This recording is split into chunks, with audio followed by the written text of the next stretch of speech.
Hey guys, TommyBryson here, and welcome again to another video. Now, this video right here is all about investments that I would never ever make. And I mean 10 investments that I would never make. Now, every single day I get questions from you guys and also people that I see in public asking me about certain investments. And I'm like, why would you put your money in there when you just don't have any money? Do you want to wake up tomorrow broke? And they're like, no, but that is what's going to happen to you. So in this video, I'm going to break down those 10 investments. And the goal is not to tell you, hey, I wouldn't do it. Don't do it. But more importantly, tell you what it's about and also why, personally, I wouldn't do it. Tell you the facts so that way you walk away knowing exactly the way I think and why I think the way I think, okay? That's the whole point of this entire video. Now, before we get started, guys, comment down below, what has been your worst investment ever, okay? Comment down below, what was your worst experience, okay? If I really gotta think about my worst investment ever, I would say it was in a company called GoPro. You guys know about GoPro, that camera company? Well, I bought a lot of stock in that company because I like the company, and I lost around 90% of all my money in that one stock. It still serves me as a reminder today, do not be stupid when you're buying something. Do not use your feelings, use the facts, okay? That was my worst investment ever, so I shared it with you. So share with me your experiences, okay? That way, I don't feel as bad. Now, if you guys are new here, as always, subscribe to the channel. You're welcome to do so. And if you guys are returning here, welcome again to long-term team. On top of that, as always, like this video. It helps a lot, and let's get started. Now, the very first investment is one that I'm a part of, you're a part of, and all of us right here are a part of as long as we're actually working. And that right there, my guys, is actually an annuity. And also my girls. Now, the whole idea is that annuities is usually you working with an insurance company and saying, hey, I'll pay you X amount every single month for X time in hopes that once it's time to retire, you pay me this much money in a lump sum. Now, I know this sounds weird, but think about it like this, guys. It's kind of like I give you $100,000 and you guarantee me $5K in income every single year for the rest of my life, okay? Why would I do that? Well, because I know for a fact I can grab your $100,000, make more money from it, and give you, for example, just the bits and pieces. Tommy, this sounds awesome. It sounds like a way to make sure that lottery winners never go bankrupt, right? Kinda. But in reality, when you think about this, guys, there are so many things that I literally have to list them for you. So for example, when you actually sign up for these annuities with insurance companies, they have, for example, insurance fees, management fees, surrender charges, and on top of that, rider charges. Now, what are those? It basically means that when you give me that $100,000, well, for the first 10 years, or maybe like first 5 years, you don't get any money whatsoever. So all that money is kind of like mine's. And then once the time actually comes, then I start paying you 5% of your money, usually like $5K if you put $100,000, but if I make more, usually I keep. But in reality, usually also there are just a bunch of fees and it makes no sense. So annuities is not something I would do. I'd rather personally just go ahead and invest my money the correct way and get to keep all the money without all the fees. Like my fees right now are literally 0.07%. Instead of paying, for example, on insurance company, 3% or 2% of my money to get some fixed income when they're doing the same investments that I could do on my own and basically just keep all the money for myself. No, thank you. Remember, insurance companies are very good at gambling with your life. They know what they're doing and they're not going to play this game to lose. So be careful with this. Now, the second investment that I would never make, and by the way, when I say that all of you are doing it, it's because basically we all are signing up right now for an annuity. That annuity is called Social Security. You pay for it now, right, in taxes, and then in the end, you get a certain amount of money guaranteed, right? That's an annuity. So we are already doing this, so why sign up and pay extra fees to an insurance company? Makes no sense. Now, number 2, guys, is actually a life insurance policy with cash value attached to it. People think, for example, that an insurance policy is an investment. It is not. People think that, for example, an insurance policy is an inheritance. It is not. That is not the way you should look at it. An insurance policy is just an insurance policy. It's just for insurance. Now, the way I use it personally is basically, hey, if I have insurance, what I'm going to do is basically have an insurance policy there. So if I'm investing, but things go wrong and I don't make it to the end, my family has money to take care of things with, for example, 10 to 15 times my income to kind of hold themselves for the next 10, 15 years without having to worry. Your life insurance policy is just supposed to be like a supplemental income for them until they actually recover from the entire loss. That is all it's supposed to be. So me personally, I would only invest into a term life insurance policy for around 10 to 20 years. So that means, for example, this is gonna save you around 10 times more money than it would, for example, with whole life insurance. And no, you won't have any cash value attached to it, but in reality, if I pay $100 a month in term life insurance versus $1,000 a month in whole life insurance, I can just invest the difference of $900 and invest in myself and basically build it up and make a bunch of money. And all that cash is going to be mine. And a lot of times, if you do die, by the way, you do surrender, for example, all the cash that's been attached to your whole policy, and your inheritors only get, for example, the actual amount of your policy. You gotta know this stuff because they try to play you. So insurance, get term life insurance. Do not get whole life insurance. It is a waste of time and it is very expensive. Now, number 3, guys, timeshares. Now, if you guys don't know what a timeshare is, well, thankfully you don't, and thankfully you never got into it, but my grandpa did. Now, a timeshare is basically when you and a bunch of people decide to come together and they buy, for example, the right to actually vacation somewhere, right? So it's kind of like, I'm a part owner in this vacation property here, and I can only use it, for example, 1 week out of the year. I have no rights towards it. I do have to pay the maintenance on it, and guess what?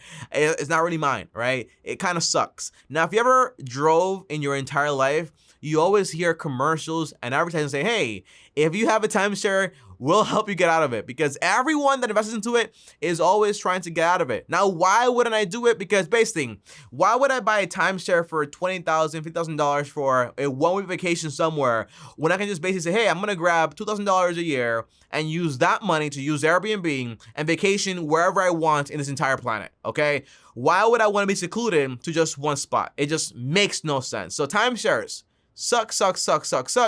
And they're also very usually vile people. Like, they get very high commissions, they're very predatory, and they put you in a room and they basically get you to negotiate like crazy, and they kind of like use a lot of pressure tactics to get you to sign and pay them. You know, Dave Ramsey personally hates them. He was about to get sued by one of those companies for talking bad about them, but he doesn't care. But yeah, stay away from timeshares. Now, number 4, restaurants or a business you have no experience with. Now, on average, you guys probably know this, there's a saying that says, hey, 90% of restaurants basically fail, but in reality, it's more like around 60 to 70% or so. But the point is that those statistics are still kind of scary, right? Because restaurants, they fail. It is risky. And I think that basically, whenever you hear, well, my grandma cooks so well, if we had a restaurant, we would make so much money. The answer is no, it's not true, right? It's not true, because a restaurant is not just about the product, but it's also about, for example, the service, the customers, the employees, the inventory, the permits, the marketing. There's a lot more factors when it comes to starting out a business. So my point would not just be, hey, I like cooking, I'm gonna start a restaurant. I think that's a bad idea. Or I like doing something, I'm gonna start this business. The answer is no. Usually, I wouldn't do that. Now, me personally, the way I would start a business, basically, I would work under that person for at least 2 years. So I wanna start a restaurant, I'll work for a restaurant company for 2 years, get paid money, learn all their secrets, and then go ahead and start my own company, because basically, I have all the experience and I know what it takes. That's how I personally would do it. The old way, the apprenticeship way. I love that way. Yeah. So restaurants, no deal unless you have real life experience actually running a restaurant. I don't care how good your grandma recipes actually are. And by the way, don't forget, if you like cooking, you could always start a YouTube channel and sell courses on your cooking recipes and basically cooking products or whatever it is. And that's a way to kind of get started with food, but never have to go, for example, get a whole lease for like the next 5-10 years, hire employees, invest a lot of money. And before you know it, all your retirement funds are basically drained and you basically went bankrupt and now you have to start over. And there you see me, right? Now I'm at Walmart being a greeter. That's not what I want for me or for you. So number 5 here is penny stocks. Now, if you guys don't know what a penny stock is, you've probably seen the movie The Wolf of Wall Street, and those people made a lot of money because usually the only people making money are the brokers and the people basically trying to sell them to you, because everyone thinks that, hey, when I buy this penny company, right? And by the way, usually a penny stock is a smaller security that is usually trading for around $5 or less per share. And they are very risky. They're very illiquidable because in reality, there's not that much trade going on. So it can be very hard to actually go ahead and basically sell your shares if no one's actually buying and actually interested. Remember, the stock market is all about buying and selling, buying and selling. If no one's buying, right, once you sold, you can't sell it. So you're stuck with it. And remember, you're not just gonna find like the next Amazon, Microsoft, Apple, Tesla in a penny stock. It's not that simple. And by the way, don't use this whole idea of saying like, well, it's just $100 or just $10,000 like if you have a lot of money, right? No, the idea is losing money is no fun. Like, I'd rather just go ahead and spoil myself on some speakers or buy me some shoes or whatever it is, rather than going ahead and basically gamble my money away and give it to somebody else. It's just not my game. So penny stocks, very, very risky. Don't play that game if you don't know what you're doing. And don't tell me I saw a video on it so I know it. No, you still have to understand financial statements, accounting, and finance, okay? That is my advice on penny stocks. I just don't touch those things. Now, number 7. This one has blown up lately, and it's actually Forex trading. You guys heard about it, right? Forex trading is, if you've seen TikTok, people wake up, they're like, ha ha ha, I made $100 last night. I didn't even do anything. It's basically just trading currency. I have the US dollar, I buy the euro, I buy this currency, and hopefully by the time I trade it back, I basically made some extra money. Now, this sounds very complex and very hard because basically it is. And if you want to do it for real, it's legit, by the way. But it is, for example, a full-time job and there are no guarantees. So it's kind of like going to work every single day, but not knowing if you're going to get paid this day because you can't really quantify and actually have a good system to make money. It's not like sales, like and commissions, right? Where I have this sales tactic and make money because I know I'm going to make money because I'm a good salesperson. No, Forex trading and day trading are just a lot more different. And also option trading. It's just not my game. Very risky, very risky. And on top of that, also, the people selling you these products on Instagram with the Ferraris, Lamborghinis, nice apartments, and all this stuff, usually those are all leased, right? They'll rented stuff. And in reality, they make the bulk of their money, not by trading, but in reality, by selling you things. They created, for example, like a whole MLM, you know, a multi-level marketing scheme where, hey, if I sell to you, then you get somebody else, I get money, you get money. Or for example, they sell you a bunch of courses on how to do things, and that's how they make the money. But it's not actually by trading anything. So try. Stay away from this, okay, guys? I don't recommend it at all. Now, number 8, guys, is buying a home beyond your means. And by the way, if this video is long, I'm sorry, but I really want to make sure I lay all this out because the last thing I want to hear is that my friends here on YouTube have made this big mistake and it's basically cost them everything. That's not what I want for you. So that's why I take my time with these videos. But overall, buying a home beyond your means. There's a saying in Texas that says basically, all hat, no cattle. You have the look, right? But when you look at the real thing, your financials, you basically have nothing. That's the whole saying here, right? All hats, but you have no cattle. You look fancy, big hat, but you have no cattle. You have nothing. It's the same thing with a big house. You know, it's easy to buy a big house because guess what? The bank finances it for you.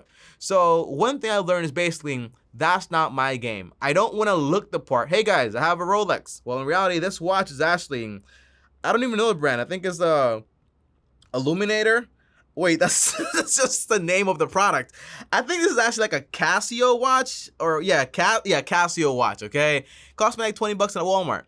You know, like I don't want to have a Rolex, some gold diamond chains, gold teeth, big house, trophy wife, nice car that's actually a lease, and then you find out, hey, I heard Tommy went bankrupt. Yeah, he didn't really have any money. He was just like all financing. It's all his job, and now he has nothing. That's not what I want for you. So my rule is, whenever buying a home is, I'm going to buy a home that's basically no more than 33% of my monthly income on a 15-year mortgage. That takes me, from a $350K pre-qualification from the bank to only around $200,000 according to my budget and what I can actually afford. Again, you don't want to look the part, you want to be the part. And again, when you buy a home, it doesn't need to be perfect, right? You're gonna stay there for maybe like 5, 6, 10 years, but then once you are financially stable, you can buy the home that you actually want or the one you're actually dreaming about. But you don't always have to have everything you want the first time. Be patient, because it's better to wait a little longer to have it and keep it than to get it right away and basically lose it. That sucks like a lot.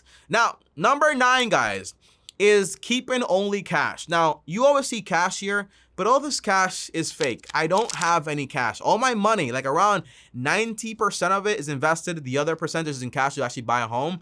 But in reality, I don't keep money in cash. Like, it's stupid. You know why? Because you have inflation.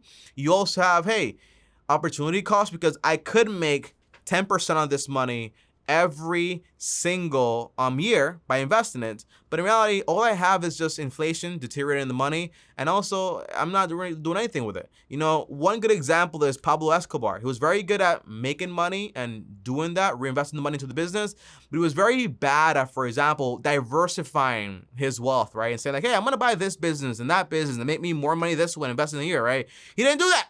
So the rats ate the money. That's not what I want for you. But you probably won't have the problem, but you want to invest your money and only keep money in cash for your emergencies and basically for short-term savings to actually buy something like a down payment on a home or buying a home in cash, like those things right there. That's when you actually need money in cash. And I also mean like commodities, high yield savings, money market accounts. Like if they're not paying you like at least like 8% a year, like it's just not really worth it that much, okay? That's my opinion. Unless it's like bonds and you have like $2-3 million in there, like that's gonna be a very good amount of money. But if you're just getting started and you want to grow wealth, it's not the way to go.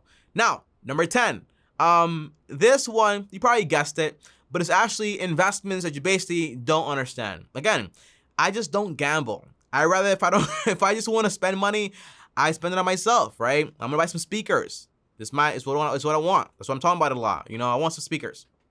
Confession, okay? It's like $150. Everybody relax. It's just $150. I'm fine. I'm not gonna buy like a whole system or whatever. But yeah, buy some speakers. Like just buy the things you want once you save up money for it. Instead of just going ahead and say, hey, I'm gonna basically gamble here. Give the money to the casino or to the penny stocks or to the stock trading or whatever it is. You want to avoid all this stuff. Now, guys, I think I actually missed one, so I'm gonna tell you now. If you made it all the way to the end, comment down below. I made it, you know, so I know you made it. But overall, number 10, well, number 6, I skipped number 6, is basically buying company stock and options. For example, like a lot of companies, private companies, public companies, they choose to basically pay their employees with like company stock and stock options, right? And it sounds good, but remember, for example, Radio Shack, remember Radio Shack? Imagine the people that got stock options and basically the company went bankrupt. The point is, if you don't really understand the company and its value, don't take those. Like if they do give it to you because it's like the bonus, well, sell them and then invest them, for example, into index funds. That's the way to go.